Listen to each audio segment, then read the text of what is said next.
అందరికీ నమస్కారం.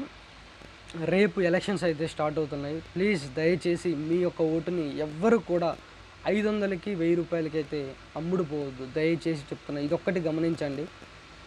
మీకు 5 సంవత్సరాలు ఎవరైతే అంటే మంచి పనులు చేసి ప్రజల బాధలను, అలాగే రైతులు, ఉద్యోగం లేని వారికి, స్టూడెంట్స్ లైఫ్ను, చాలామంది డిగ్రీలు బీటెక్లు చేసి పైసలు తీసుకుంటే చాలా బాధగా ఉంది. మంచి నాయకుడిని ఎంచుకోండి.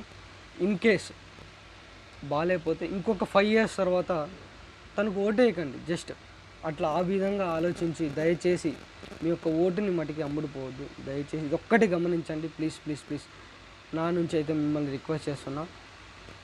ప్రతి ఒక్కరికి ఛాన్స్ ఇవ్వాలి అనేది నా నా అభిప్రాయం. అట్లా ఒక్కసారి థింక్ చేసి మీ ఓటుని దయచేసి అమ్ముడుపోవద్దు. ఎందుకంటే పెద్దవాళ్ళకి తెలియని వారికి మనం చెప్పాలి.